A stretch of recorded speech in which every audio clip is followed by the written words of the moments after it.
So ఎందుకని? దేవుడు కాపాడాలి. అందుకనే యెహోవా పట్టణము కాపాడని ఎడల దాని కావలి కాయువారు మేలుకొని ఉండుట వ్యర్థమే. ఒక పట్టణం కాపాడబడాలన్నా, ఒక దేశం కాపాడబడాలన్నా, ఒక దేశ రాష్ట్రపతి కావచ్చు, ప్రధానమంత్రి కావచ్చు, ముఖ్యమంత్రి కావచ్చు, ఒక మినిస్టర్ కావచ్చు, ఒక ఎమ్మెల్యే, ఎంపీ కావచ్చు, ఏ విధమైన సాదాసీదా వ్యక్తి అయినా సరే, ఆ వ్యక్తి కాపాడబడి రక్షించబడాలంటే దేవుని కాపుదల, భద్రత చాలా ఇంపార్టెంట్. సో, అట్టి దేవుని కాపుదల, భద్రత మనకు కావాలంటే, మనం ఏ విధమైనటువంటి ఎక్స్‌పెన్స్ చేయకుండా, లేదా గౌరవ నాయకులకు, అధికారులకు, లేదా చక్కటి అధికారం కలిగిన ఐఏఎస్, ఐపీఎస్ ఆఫీసర్స్‌కి గవర్నమెంట్ ప్రొవైడ్ చేస్తే వాళ్ళకి సాలరీస్ ఇచ్చి, షిఫ్టులు పెట్టి, morning shift, night shift. So, ఇలాగా షిఫ్ట్స్ పెట్టి వాళ్ళకి కొన్ని వేల రూపాయల, లక్షల రూపాయల జీతం ఇచ్చి, వాళ్ళకి హౌసు లేదా ఇంకా రకరకాల ఎలివెన్సెస్ ఇచ్చి, వాళ్ళకి ట్రావెల్స్ ఇచ్చి, కార్ ఇచ్చి, వాళ్ళకన్నీ ప్రొవైడ్ చేస్తారు. ఎందుకంటే వాళ్ళు మరి జాగ్రత్తగా వీళ్ళని ప్రొటెక్ట్ చేయాల్సిన బాధ్యత ఉంది కాబట్టి దానికోసం కొన్ని లక్షల కోట్లు కూడా ఖర్చు పెడతారు.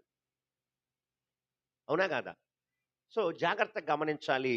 కానీ దేవుడు నీకు నాకు ఏ ఎక్స్‌పెన్స్ లేకుండా, మనం ఏం ఖర్చు పెట్టకుండా, నువ్వు కేవలం దేవుని యందు భయము కలిగి, భక్తి కలిగి, భయభక్తులు కలిగిన వ్యక్తిగా గనక నువ్వు జీవిస్తూ ఉన్నట్లయితే, నువ్వేమి ఎవ్వరిని నువ్వు గన్‌మ్యాన్ పెట్టుకోవసరలా. నువ్వు ఎవ్వరిని బాడీ గార్డ్స్‌ని పెట్టుకోవసరలా. బౌన్సర్స్‌ని పెట్టుకోవసరలా. నువ్వు ఏ విధమైనటువంటి ఆయుధాలు నీ దగ్గర లేకపోయినా పర్లా. దేవునికి స్తోత్రం చెప్పండి. హల్లెలూయా! ఆ ప్రభువు కాపాడతానంటున్నాడు. హల్లెలూయా! అందుకనే 34 కీర్తన 7వ చరణంలో యెహోవా యందు భయభక్తులు గలవారి చుట్టూ ఆయన దూత కావలి ఉండి వారిని రక్షించును. ఎంత అద్భుతమండి! దేవుడు తన దూతను పంపిస్తాడంట. ఆయన రాజ్యములో, ఆ పరలోక పట్టణములో, ఆ మహామహిమలో, లేదా కోట్ల దూతగణాలున్నారు. ఆ దూతలు దేవుని భయము కలిగిన బిడ్డలకు పరిచర్య చేయటానికి. ఏవండి, దేవదూతల పనేంటి?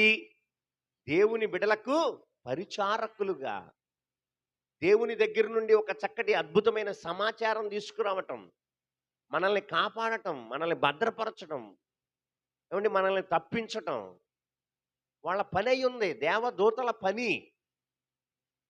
దేవదూతలు మనకంటే గొప్పవారు కారు. వారు దేవుని బిడలమైన మనకి వారు పరిచారకులుగా దేవుడు నియమించాడు. హల్లెలూయా! ఎంత అద్భుతమండి!